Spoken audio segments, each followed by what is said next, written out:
Another day of communism, eh? So where are we at? Reactionary socialism. Feudal socialism. Alright, what is socialism?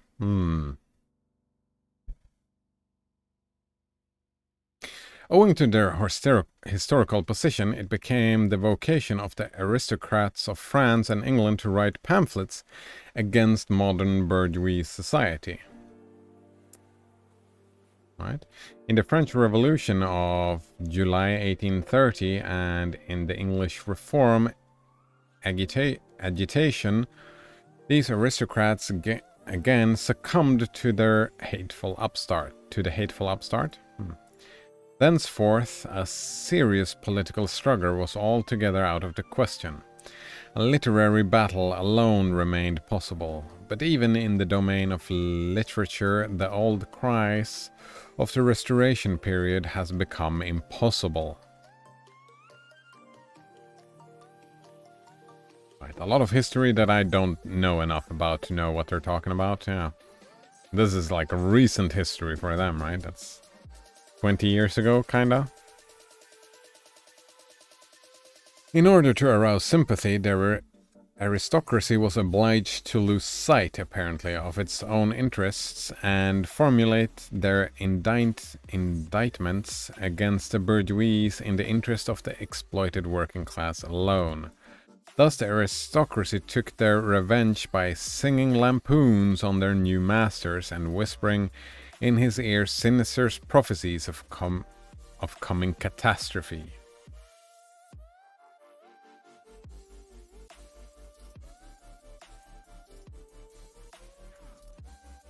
Alright.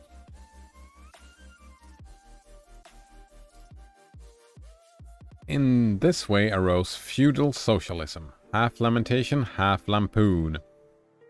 Half an echo of the past, half menace of the future. At times, by its bitter, witty, and incisive criticism, striking the bourgeois to the very heart's core, but always ludicrous in its effort through total incapacity to comprehend the march of modern history. Oh, wow.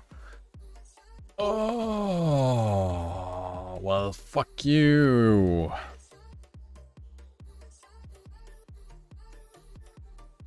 They're so blinded, right? This text, both Marx and Engels, they're so blinded by their own ideas. They're like, comprehend, right?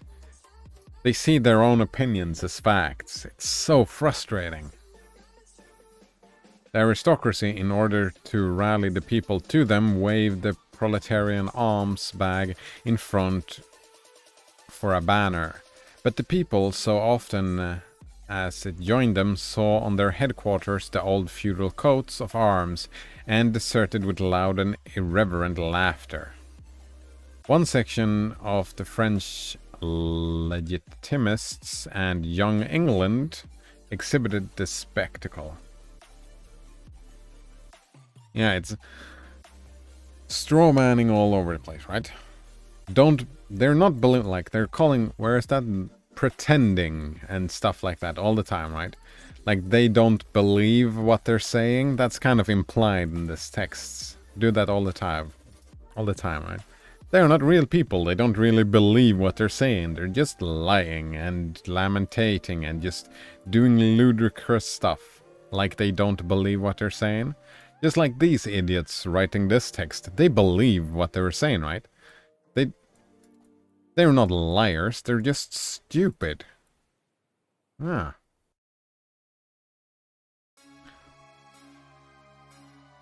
And it doesn't make everything in this text useless. Just like the socialistic lamentations and lampoons are not useless. Just as the bourgeoisie ideas that they are presenting, they're not useless. Right? There is a reason for people believing this way. No? No? Is there not? It's just magic? These ideas just arise through magic?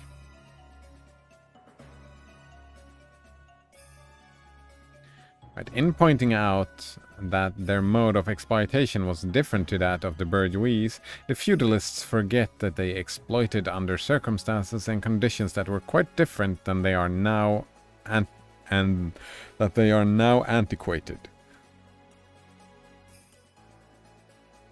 In showing that, under their rule, the modern proletariat never existed.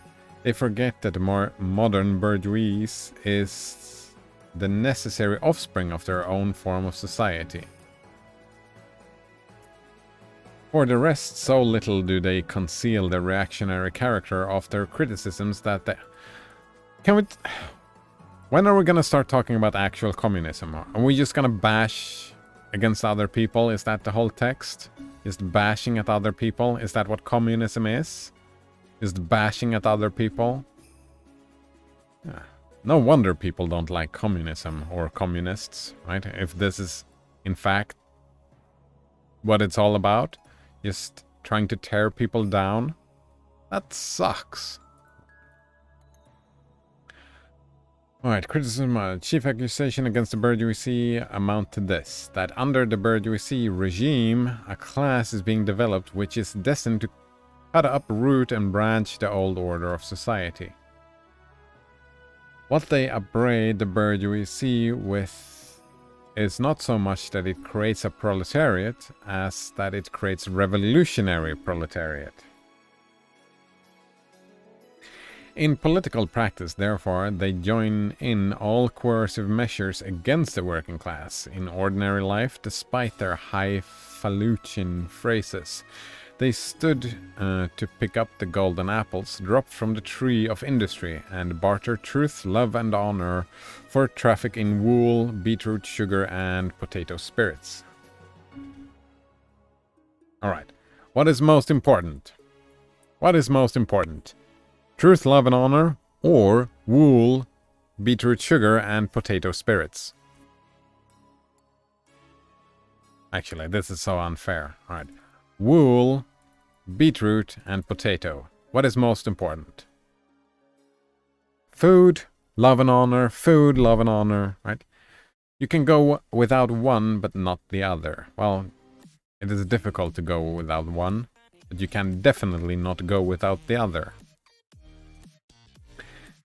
As the parson has ever gone hand in hand with the landlord, so has the clerical socialism with feudal socialism. Don't know what either of those are. Nothing is easier than to give Christian asceticism a social tinge. Has not Christianity declaimed against private property, against the marriage, against the state? Has it not preached in the place of these charity and poverty, celibacy and mortification of the flesh, monastic life and mother church? Christian socialism is but a holy water with which the priest consecrates the heart burnings of the aristocrat. Okay. B. Petty bourgeois socialism. The feudal aristocracy was not the only class that was ruined by the bourgeoisie. Not only the class whose conditions of existence pined and perished in the atmosphere of modern bourgeois society. The medieval burgesses and the small peasant proprietors were the persecutors of modern bourgeoisie. In those countries which are but little developed industrially and commercially, those two classes still vegetate side by side with the rising bourgeois. Alright. In countries where modern civilization has become fully developed, eh? Right. Fully developed, yeah. Modern, it's fully developed. Oh, wow. Yeah, sure.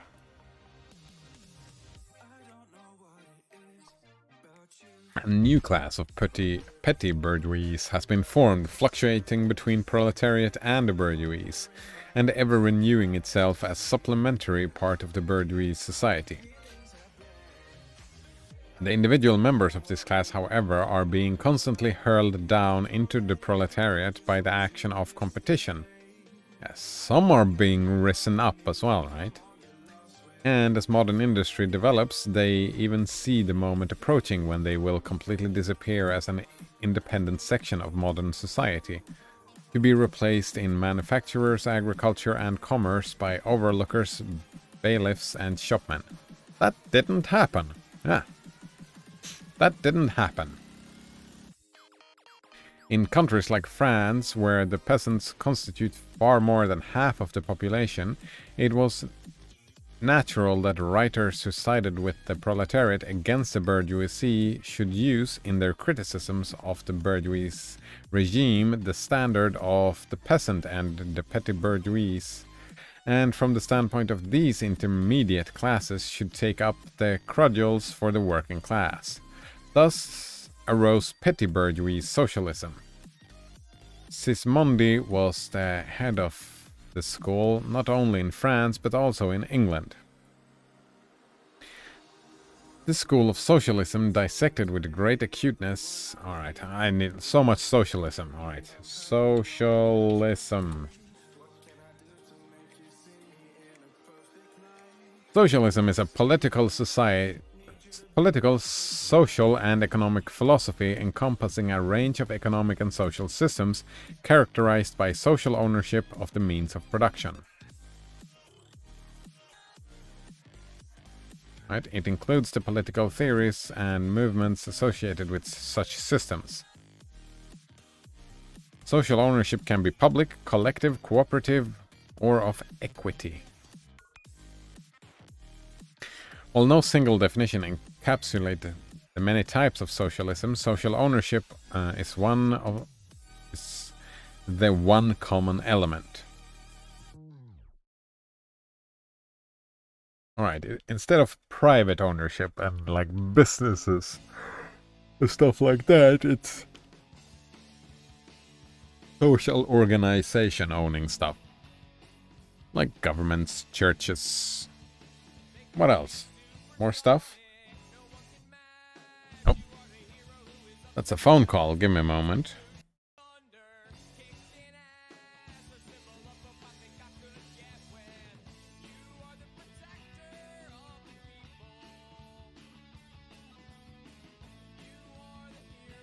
That was weird. He just hung up as soon as it started.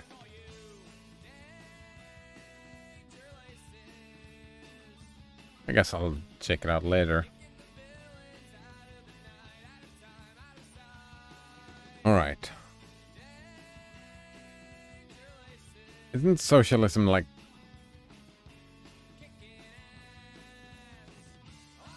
Alright, socialism is easier to organize than communism, right? Communism is, as they view it, is an impossibility to organize, right? There is no organization if there are no organizers. Well, socialism, you can do the same thing, but you don't have to have all of the proletariat, all of the people owning everything. You can have groups of people owning stuff. Organization. Non-profit organizations, for example. That's typical of socialism, I guess. Non-profit organizations.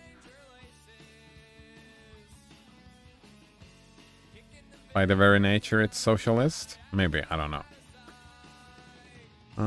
Contradictions of the modern production. Alright, it laid bare the hypocritical apologies of economists. It proved incontrovertibly the disastrous effects of machinery and division of labor. The concentration of capital and land in a few hands, overproduction and crises. It pointed out the inevitable ruin of the petty bourgeois and the peasant. The misery of the proletariat, the anarchy in production, the crying inequalities in the distribution of wealth, and the industrial war of extermination between nations. The dissolution of old moral bonds, of the old family relations, of the old nationalities.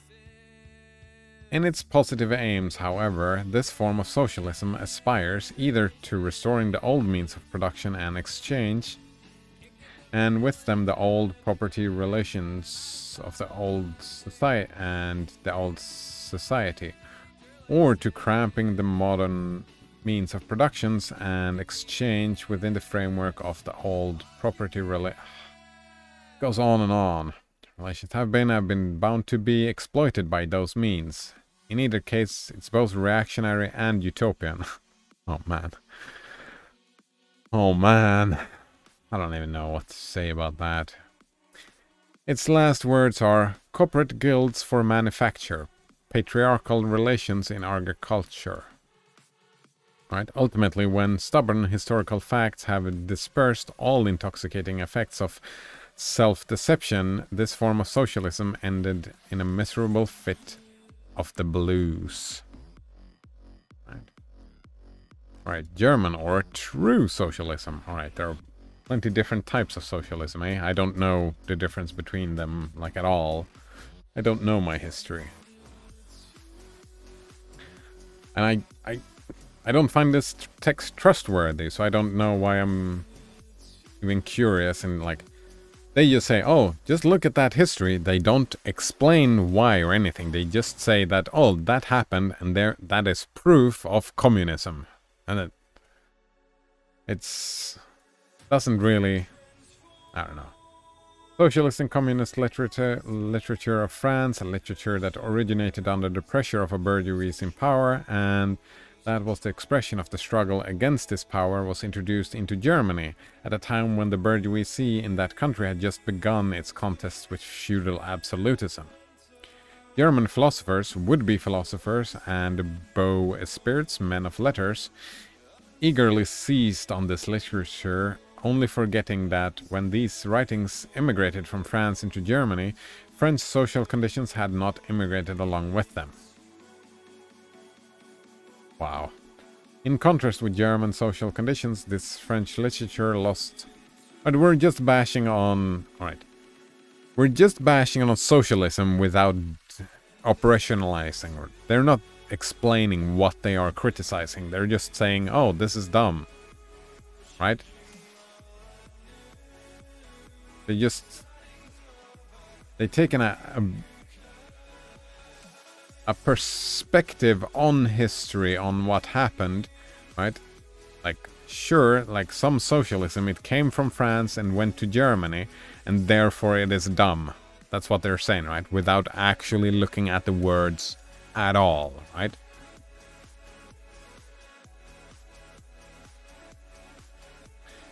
You know what? I don't care about this whole area. Conservative or bourgeois socialism, I don't care about them talking about socialism, like, at all, right? And communism, they're not talking about communism. They're just bashing on socialism. And they're not explaining socialism, so I don't even know what they're bashing, so... I don't know what they're bashing, and frankly, I don't give a fuck what they're bashing about in socialism. Alright. Position of the communists in relation to the various existing opposition parties. Alright, are we actually finally got to hear some actual communism? Section 2 has made it clear that the relation of the communists to the existing working class parties, such as the Charists in England and the agrarian reformers in America.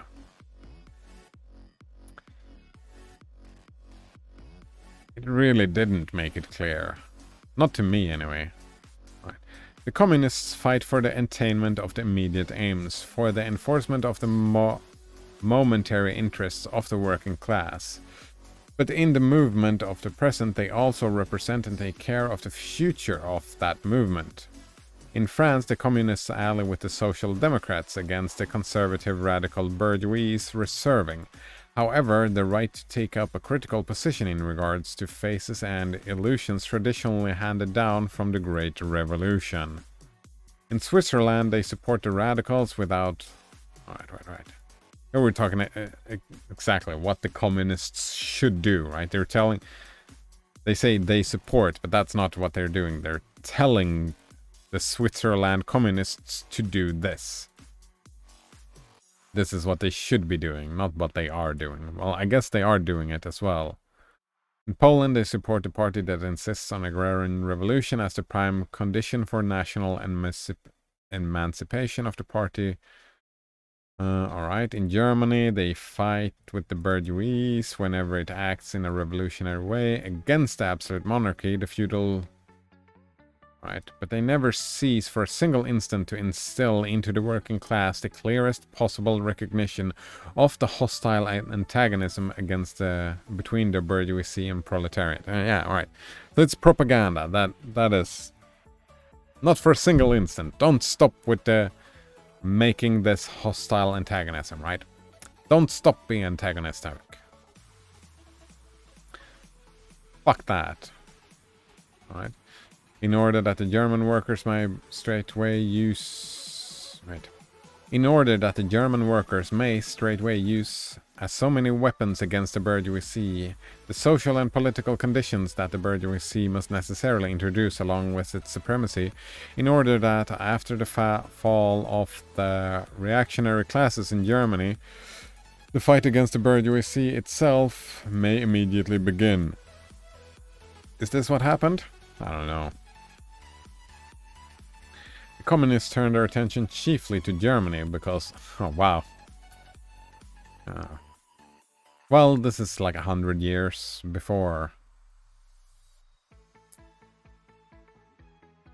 In short, the communists everywhere support every revolutionary movement against existing social and political order of things.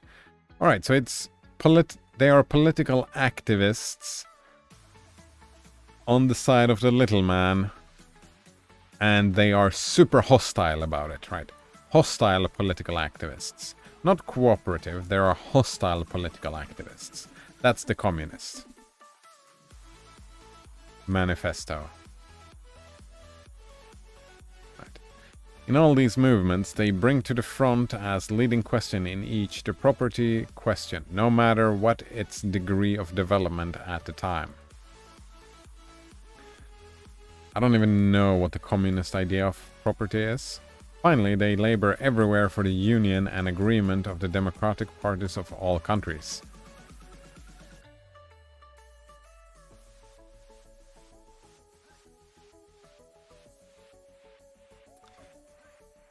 Yeah, that's still dystopian, right? No disagreement is allowed, right? You cannot disagree with us because any disagreement is dumb and unacceptable. Wow. The communists disdain to conceal their views and aims. Wait. Disdain. Alright, yeah. They openly declare that their ends can be attained only by the forcible overthrow. Yeah, look at that. Of all existing social conditions. That's so dumb.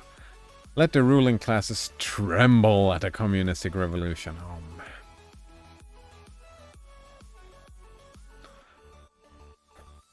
The proletarians have nothing to lose but their chains, and their lives, and their freedoms, and their food, and their quality of life.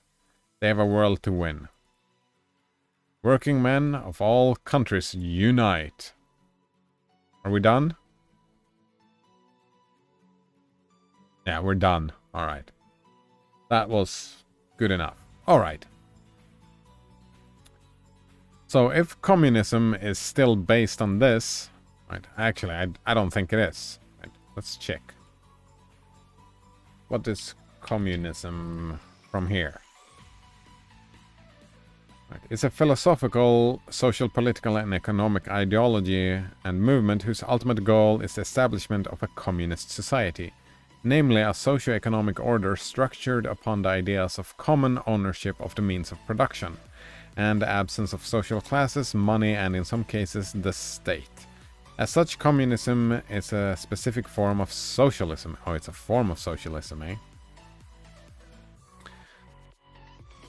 Yeah, right. They want to remove a lot of stuff. Yeah, and that's actually the only thing they care about. Tearing it down, right? Get rid of the classes, the money, and the state, and we just replace it with common ownership. Refers to the holding of assets of an organization, enterprise, or community indivisibly rather than the names. Wait. Oh, right. They don't care about the individuals. They just say it's just owned by this group. And they don't want any leaders in the... Yeah, it's... I mean, part of it is good stuff, right? Part of it I do enjoy, right? Looking at like the lowest classes, the people that has the least, and trying to lift them up. They don't really give an idea of how to do that, right? They don't give they just fight against the current system. That's all they do. Just fight, fight, fight. And just try to tear stuff down. And yeah, so communism does not impress me. Yeah. They call, like, they dare to call others reactionary, right? That was an attack against socialism, right? That it's reactionary, I think. Well, this is just it. It just stands in opposition of things. Alright, but that's... Alright, that's... It was a short finish. I couldn't take it anymore. I couldn't take all that other stuff. Yeah, just bashing, bashing, bashing, bashing. Alright, but that is it. So, what's next is some kind of... Wait, did I... Damn it. Right. Some kind of UBI criticism. I don't know if I should just randomly, like, top 3 arguments. Just 2 most popular. I don't know. Here we go. That sounds interesting.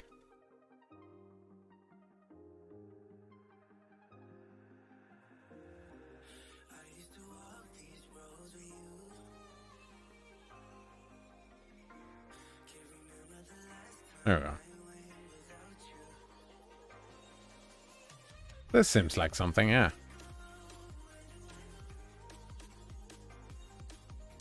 Forbes. By Milton Ezerati, senior contributor. Leadership strategy. Yeah. That is what we continue reading tomorrow, I guess. And maybe these as well. Top 3 arguments. The 2 most popular critiques. Yeah, I'll look into that tomorrow. Alright, so thanks for hanging out, and yeah, have a good one. See you next time. Cheers.